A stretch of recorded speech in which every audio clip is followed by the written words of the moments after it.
एक बार विजयनगर में बहुत अधिक गर्म स्थान। ऐसी भीषण गर्मी की नौबत आ गई। नदियों और तालाबों का जल स्तर घट गया। तेनालीराम के घर के पीछे भी एक बड़ा बाग था जो सूखता जा रहा था। उसके बाग के बीच में एक कुआं था, मगर उसका पानी इतना नीचे चला गया कि 2 बाल्टी पानी खींचना भी बेहद मुश्किल हो रहा था। तेनालीराम को बाग की चिंता सताने लगी। एक शाम तेनालीराम अपने बेटे के साथ बाग का निरीक्षण कर रहे थे और सींच के विषय में ही बात कर रहे थे। वो सोच रहा था कि चयन के लिए मजदूरों को चुना जाएगा या नहीं, लेकिन मजदूर लगाएंगे तो खर्चा भी बहुत ज्यादा होगा।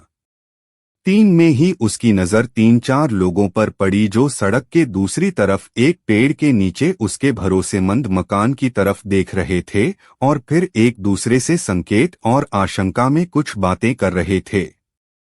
तेनालीराम को देर नहीं लगी कि ये सेंधमार हैं और चोरी करने के इरादे से ही अपने मकान का मुनाफा कर रहे हैं। तेनालीराम के मस्तिष्क में बाघ की सींच की एक युक्ति दी गई। उसने अपने पुत्र से कहा, बेटा, झूठ के दिन हैं। चोर डाकू बहुत घूम रहे हैं।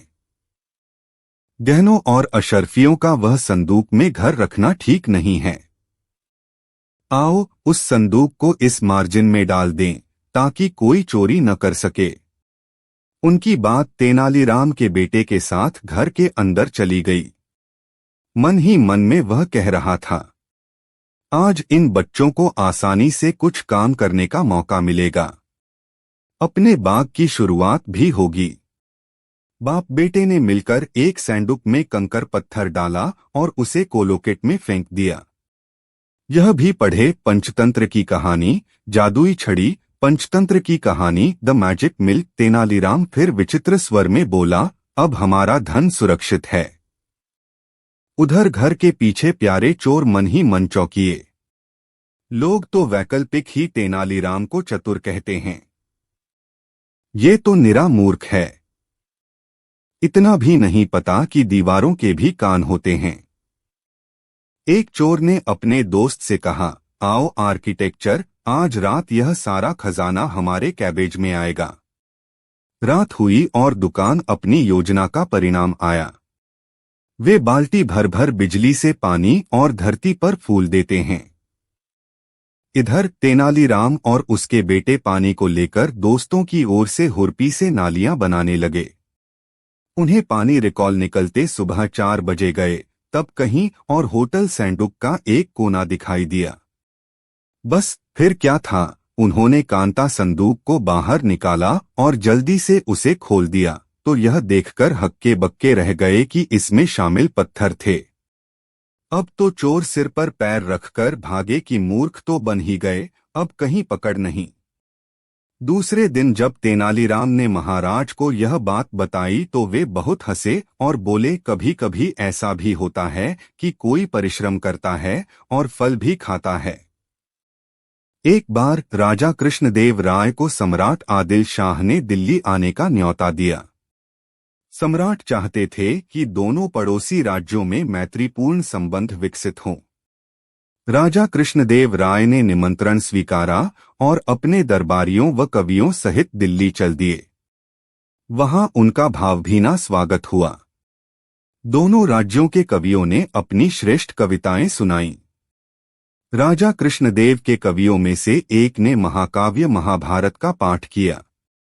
सम्राट आदिल शाह को यह पाठ बहुत पसंद आया और उन्होंने राजा से निवेदन किया कि वे एक नई महाभारत लिखवाएं जिसमें आदिल शाह को सबसे बड़े पांडव और पड़ोसी राज्य के शासक को कौरव के रूप में दिखाया जाए। राजा कृष्णदेव राय व उनके कवि यह मांग सुनकर चिंता में पड़ गए। वे सम्राट को इनकार करके गुस्सा भी नहीं दिलाना चाहते थे, पर सम्राट के अनुसार महाभारत लिखने का मतलब होता कि कृष्णदेव को कौरवों की तरह दिखाया जाएगा। राजा कृष्णदेव राय को यह स्वीकार नहीं था। उन्होंने अपने दरबारियों से इस बारे में बात की। तेनाली भी चुपचाप सब सुन रहे थे। वे उठकर खड़े हुए और राजा को आश्वासन देते हुए बोले, महाराज, आप चिंता न करें। यह मामला मुझ पर छोड़ दे, मैंने इसका हल खोज लिया है। अगले दिन सम्राट आदिल शाह ने विजयनगर के कवि से पूछा कि क्या उसने नई महाभारत लिखनी शुरू कर दी। तेनाली बोले, प्रिय सम्राट, कवि ने नई महाभारत का लेखन आरंभ कर दिया है, पर वह एक बात के बारे में पता करना चाहता है। आदिल शाह ने पूछा, कौन सी बात? तेनाली ने उत्तर दिया, महाभारत में सभी पांचों पांडवों का विवाह एक ही स्त्री से हुआ था, इसलिए वे इसी बारे में सोच रहे थे कि इससे पहले कि तेनाली अपनी बात पूरी करते, आदिल शाह चिल्लाए, क्या? इसे लिखना बंद कर दो। महाभारत के बारे में भूल जाओ। राजा कृष्णदेव राय को यह सुनकर बहुत प्रसन्नता हुई। तेनाली ने एक बार फिर अपनी युक्ति से बिगड़ी बात बना दी थी। बहुत समय पहले की बात है, विजयनगर राज्य में राजा कृष्णदेव राय का शासन था। उनके राज्य में तेनाली नामक छोटे से गांव में राम नामक व्यक्ति रहता था। राम एक विद्वान तथा कवि था। वह राजा कृष्णदेव राय के दरबार का एक हिस्सा बनना चाहता था, परंतु जब भी वह राजा से मिलने जाने की कोशिश करता, दरबान उसे दरबार में जाने ही न देते। एक दिन तेनाली राजा से भेंट करने के लिए दरबार में ताक झांक कर रहा था कि उसकी वजह से वहां हो रहे नृत्य के कार्यक्रम में रुकावट आ गई। राजा को बहुत गुस्सा आया और उन्होंने अपने सैनिकों को हुक्म दिया कि तेनाली का सिर काट दें। तेनाली जानता था कि ऐसा होने वाला था और वह इसके लिए तैयार था। उसने सैनिकों से विनती की कि वह पवित्र नदी के बीच जाकर अपने प्राण देना चाहता था। जब सैनिक उसे नदी के पास ले गए तो तेनाली उसमें गले तक डूबकर खड़ा हो गया। जैसे ही सैनिक ने तेनाली की गर्दन तलवार से काटनी चाही, तेनाली ने अपना सिर पानी में डुबो दिया। सैनिक ने फिर से कोशिश की, पर तेनाली हर बार बच निकला। काफी देर तक कोशिश करने के बाद सैनिकों ने हार मान ली और वे उसे राजा के पास ले गए। राजा को तेनाली की चतुराई जानकर प्रसन्नता हुई, पर अभी वे उसकी बुद्धिमत्ता की और परख करना चाहते थे। उन्होंने तेनाली को हाथियों के परों तले कुचलवाने का आदेश दिया। सैनिक तेनाली को जंगल में ले गए और वहां एक बड़ा गड्ढा खोद दिया। वे तेनाली को उसमें डालकर हाथी लाने चले गए। जब सैनिक वहां से चले गए तो वहां से निकल रहे एक कुबड़े धोबी ने भीतर झांका और पूछा कि वह वहां क्यों बैठा था। तेनाली ने धोबी को यकीन दिला दिया कि वह भी एक कुबड़ा धोबी था और उस गड्ढे में बैठने से उसके कुबड़ का इलाज हो गया। धोबी ने तेनाली को बाहर आने में मदद की और खुद इलाज के लिए वहां बैठ गया। जब सैनिक वापस आए तो वे तेनाली के स्थान पर धोबी को वहां देखकर दंग रह गए। तेनाली ने एक बार फिर से अपनी बुद्धिमत्ता सिद्ध कर दी थी। राजा कृष्णदेव राय ने बड़ी प्रसन्नता से उसे अपने दरबार का हिस्सा बनने के लिए निमंत्रण दिया। एक बार विजयनगर के किसान राजा कृष्णदेव राय के दरबार में आए। उन्होंने शिकायत की, महाराज, खेतों के चूहे फसल बर्बाद कर रहे हैं। कृपया हमें इस समस्या से छुटकारा दिलाने में मदद करें। राजा ने अपने दरबारियों से बात करने के बाद तय किया कि वे पड़ोसी राज्य से बिल्लियां खरीदेंगे। उन्होंने आदेश दिया, विजयनगर के प्रत्येक घर में एक बिल्ली होनी चाहिए। बिल्ली को अच्छी तरह पालने के लिए हर घर को एक गाय दी गई।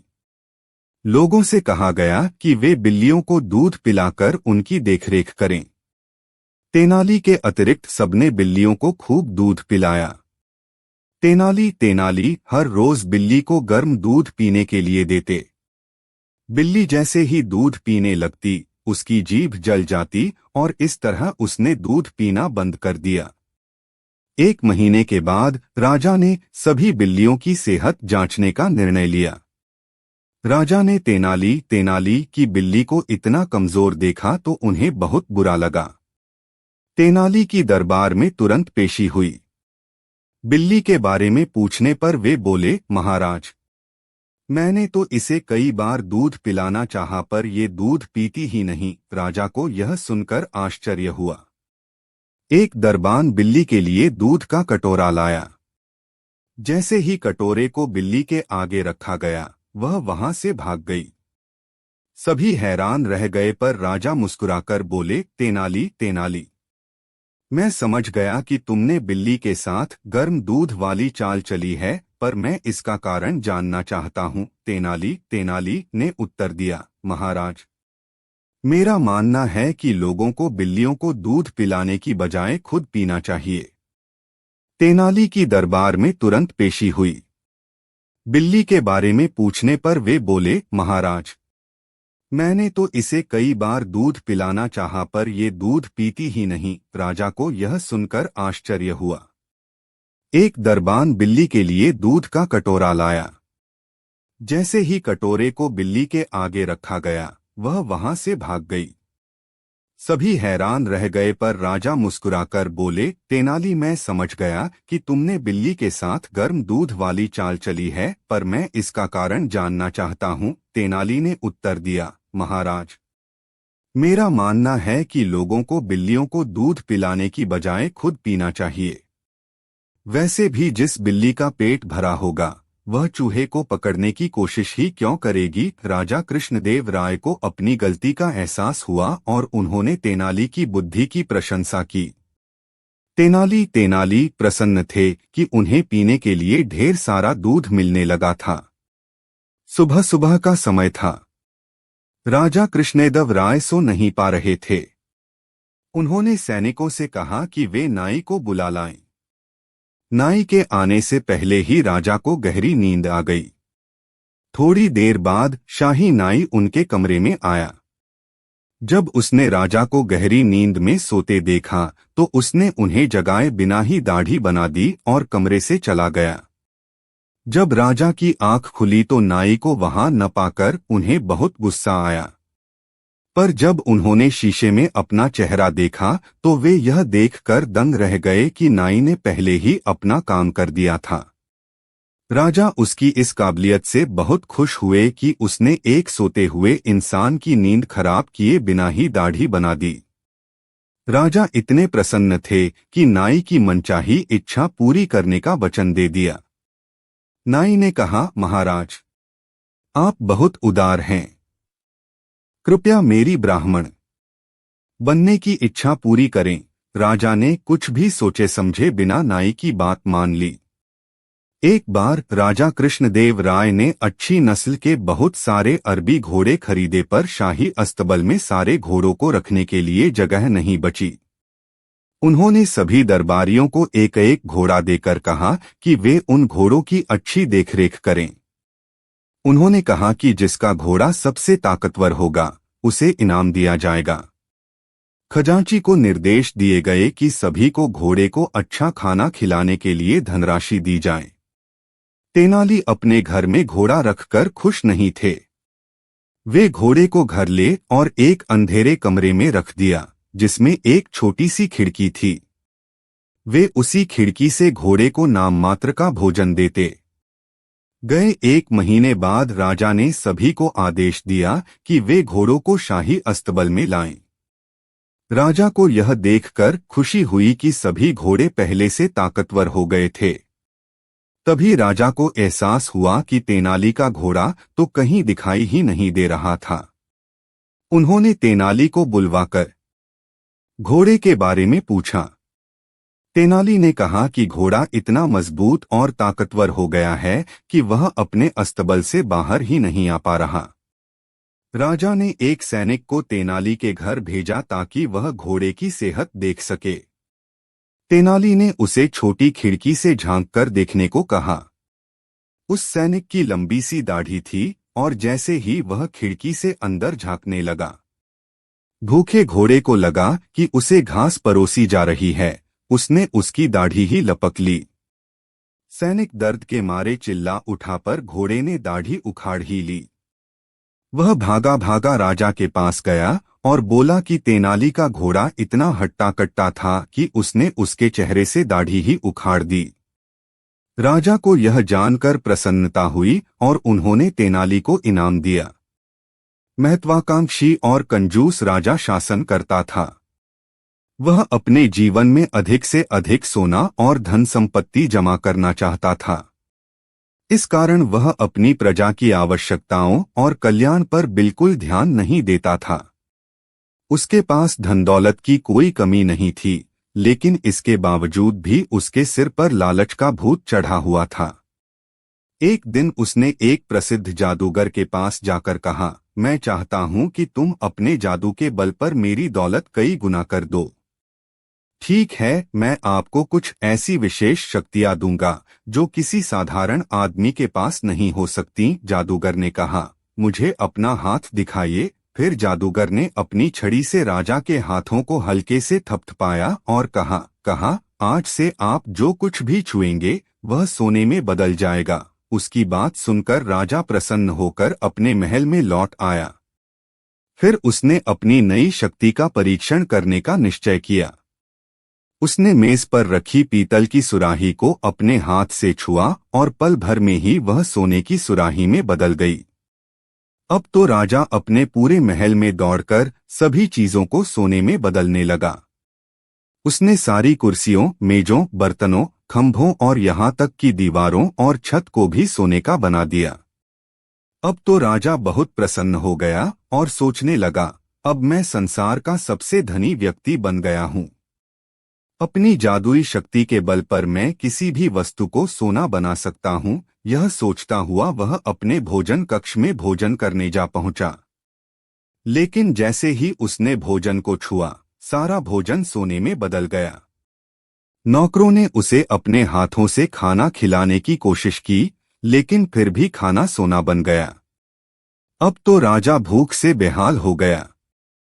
तभी उसकी बेटी दौड़ती हुई वहां आ पहुंची और उससे लिपट गई। पिता से लिपटते ही वह भी सोने की हो गई। अरे, मेरी पुत्री को क्या हो गया? राजा चिल्लाया, यह भी सोने की हो गई। यह सब मेरे लालच का ही नतीजा है। मेरे जादू के कारण ही मेरी बेटी सोने की मूर्ति बन गई। अब राजा को अपने लालच पर बहुत पछतावा हुआ। वह तुरंत उस जादूगर के पास जाकर बोला, मुझे ऐसा जादू नहीं चाहिए। मेरी प्रिय बेटी सोने की मूर्ति में बदल गई है। मैं तो कुछ खा भी नहीं सकता। पिछले 3 दिनों से मैं भूखा मर रहा हूं। मेरी बेटी को फिर से जीता जागता बना दो। वह मुझे किसी भी खजाने से ज्यादा प्रिय है। तब जादूगर ने अपना डंडा हिलाया और सब कुछ पहले जैसा हो गया। राजा मिडास अब अच्छी तरह समझ चुका था कि जीवन में सोना ही सब कुछ नहीं है। सोना किसी को खुशी नहीं दे सकता। फिर उसने अपना सारा खजाना गरीबों को बांट दिया। सुनील अपने माता पिता का इकलौता लड़का था, लेकिन उसका आकार मात्र अंगूठे के बराबर था। एक दिन सुनील अपने पिता के साथ लकड़ी काटने जंगल गया। तभी उसकी घोड़ागाड़ी में घूमने की इच्छा हुई। फिर अपने पिता से अनुमति लेकर सुनील वहीं खड़ी एक घोड़ागाड़ी में जुते घोड़े पर चढ़ गया और उसके कानों में बैठ गया। फिर वह घोड़ागाड़ी पर घूमने लगा। 2 अजनबी जो वहीं से गुजर रहे थे, बिना गाड़ीवान के घोड़ागाड़ी को चलते देखकर हैरत में पड़ गए। थोड़ी देर घूमने के बाद सुनील अपने पिता के पास लौट आया और चिल्लाकर बोला, पिताजी, मैं लौट आया हूं। मुझे बाहर निकाल लीजिए। तब पिता ने अपने अंगूठे जितने बेटे को कान से बाहर निकाल लिया। फिर सुनील एक तिनके पर जा बैठा। जब दोनों अजनबियों ने उसे देखा तो पहले तो उन्हें अपनी आंखों पर विश्वास ही नहीं हुआ, लेकिन जब सुनील खड़ा होकर घूमने फिरने लगा तो उन्हें विश्वास करना ही पड़ा। तब दोनों आदमी आपस में बात करने लगे, अगर हम इस अंगूठे जितने लड़के को किसी बड़े शहर में ले जाकर दिखाए तो हम काफी पैसा कमा सकते हैं। हम इसे खरीद लेते हैं। फिर उन्होंने सुनील के पिता के पास जाकर उसके सामने सुनील को खरीदने का प्रस्ताव रखा, लेकिन पिता ने अपने प्रिय बेटे को बेचने से साफ इनकार कर दिया। ऐसे में सुनील अपने पिता से अनुरोध करते हुए बोला, पिताजी, आप चिंता न करिए, मुझे इनके साथ जाने दीजिए। मैं जल्दी ही आपके पास फिर लौट आऊंगा। फिर सुनील दोनों आदमियों के साथ चल दिया। रात होने पर दोनों आदमी सोने के लिए लेट गए, लेकिन उन्होंने सुनील के लेटने की कोई व्यवस्था नहीं की। बेचारा सुनील ठंड से बचने के लिए कोई सुरक्षित स्थान देखने लगा। तभी उसकी नजर एक घोंघे के कवच पर पड़ी। वह उस कवच के भीतर जा लेटा। रात में उसने उन दोनों आदमियों को स्थानीय पादरी के घर में चोरी की योजना बनाते हुए सुना। यह सुनकर सुनील लेटे लेटे ही चिल्लाया, मुझे भी ले चलो, मैं तुम्हारी मदद कर सकता हूँ। दोनों आदमियों ने सुनील की बात मान ली और उसे साथ लेकर पादरी के घर पर जा पहुंचे। सुनील रेंगकर पादरी के घर के अंदर घुस गया। फिर उसने घर का दरवाजा खोल दिया। जब दोनों आदमी अंदर घुस आए तो सुनील चिल्लाया, क्या तुम लोग यहाँ का सारा सामान लेना चाहते हो? उसे जोर से चिल्लाते सुनकर दोनों चोर घबरा गए। उन्होंने उससे शांत रहने को कहा, लेकिन सुनील ने उनकी बात मानने से साफ इनकार कर दिया और जोर जोर से चिल्लाने लगा। उसकी आवाज सुनकर बगल के कमरे में सोई नौकरानी की नींद खुल गई और वह चिल्लाते हुए उस कमरे की ओर भागी।